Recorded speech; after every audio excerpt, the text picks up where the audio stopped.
नमस्ते, मी कल्पना. आजीनातीच्या किचनमध्ये तुम्हा सर्वांचं स्वागत आणि मनापासून शुभेच्छा. आज आपण शेपूची भाजी कोणी न खाणारे अगदी सोप्या पद्धतीने ही भाजी कशी करायची, त्याचा उग्र पण वास येणार नाहीये. चला, शेपूच्या भाजीसाठी काय काय साहित्य घेतलंय मी ते दाखवते. अगदी कमी साहित्यात पण छान भाजी, रुचकर भाजी होते. सगळेजण खाणारे अशी भाजी आहे.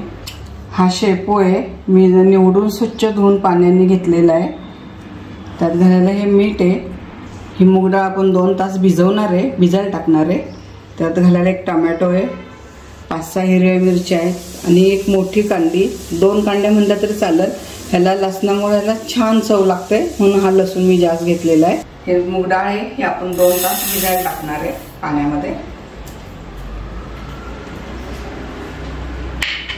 आणि जे मिरची आणि लसूण आहे ते मिक्सरमधनं जास्त बारीक करणार नाही, असं जाडसर वाटून घेणार आहे.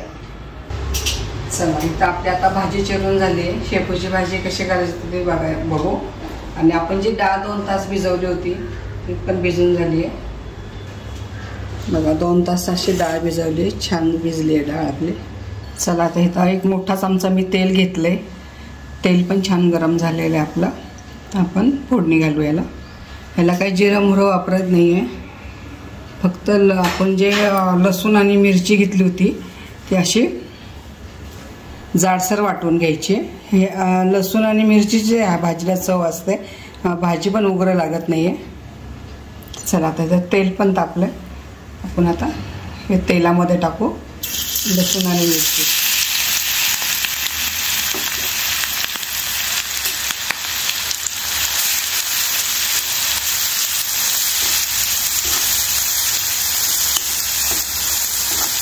छान तेलामध्ये परतून घ्यायचं तांबूस रंगापर्यंत.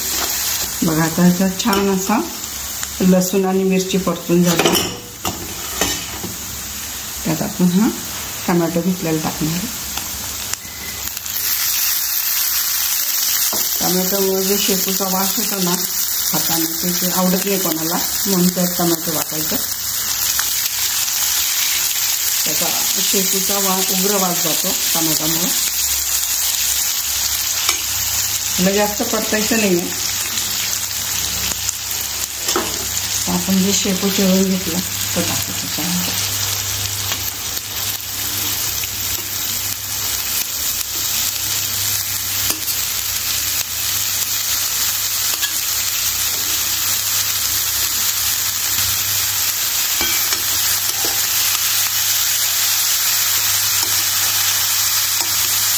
ह्याला पाणी वगैरे टाकायचं ना, ह्याला आमचंच पाणी सुटतं. त्या पाण्यातच ही भाजी सुटते.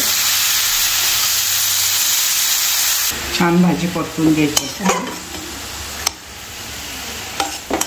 अजिबात वरनं पाणी टाकायचं नाही आहे. याचं पाणी सुटायला लागलं. आता मीठ टाकले की अजून ते पातळ होतं. त्याचं सगळं पाणी सुटलं मिठामुळं. आपण मीठ शेवटी टाकणार आहे. कोणतीही पालेभाजी करताना शेवटी मीठ टाकायचं, कारण ती शिजून थोडी होते, म्हणजे अंदाज येत नाही आपल्याला. आपण घेतलेली डाळ टाकणार.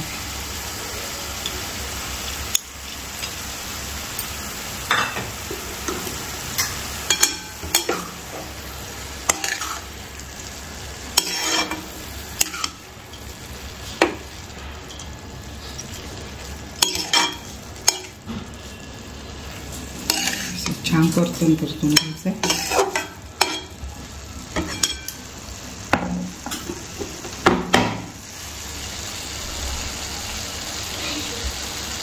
आता आपण याच्यात टाकणार आहे मीठ.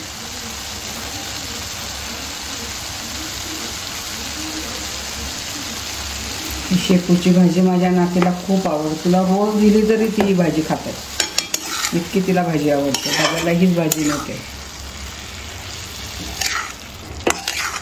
बघा, आता पाणी सुटलं. मीठ टाकलं तर आता पाणी सुटायला लागलं. तर ह्या पाण्यामध्येच ही भाजी शिजते.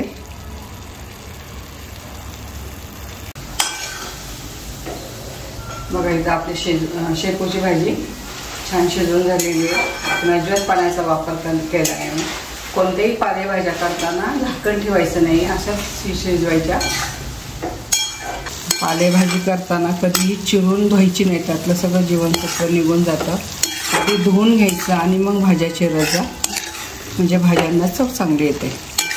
बघा आपली इथं शेपूची भाजी तयार आहे. तर ही कशाबरोबर खायची? ही भाकरीबरोबर खूप छान लागते, चपातीबरोबर खाल्ली तरी छान लागते. आपला साधा वरण भात तोंडी लावण्यासाठी पण ही भाजी छान, सगळ्यांबरोबर ही भाजी चांगली लागते. इथं आपली ही भाजी तयार झालेली आहे. बघा सगळं पाणी आटलं, आपण काही पाणी टाकलं नव्हतं. जे भाजीचं पाणी होतं त्या भाजीमध्येच ही भाजी छान शिजवून झाली आहे आणि छान दिसते. असं खमंग सुवास जर होतोय भाजीचा. त्या मिरची आणि लसणाचाच फक्त याला, बाकी काही मसाले घातले नाही आपण. बघा ही भाजी भाकरीबरोबर, बाजरीची असो किंवा ज्वारीची असो, खूप छान लागते. इथं मी ज्वारीची भाकरी केली आहे. आपण ज्वारीच्या भाकरीबरोबर ही शेपूची भाजी घेणार आहे.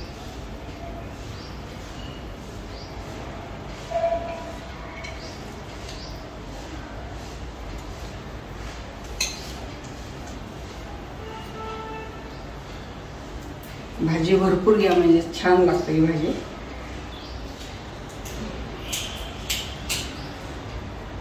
अशी भाजीची भाजी, शेपूची भाजी आणि भाकरी खायची.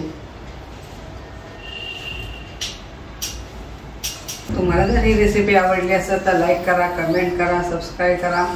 पुन्हा भेटूया अशाच नवीन नवीन पारंपरिक पदार्थाबरोबर. तोपर्यंत संत तुकाराम महाराज म्हणतात, मन करा रे प्रसन्न सर्व सिद्धीचे कारण.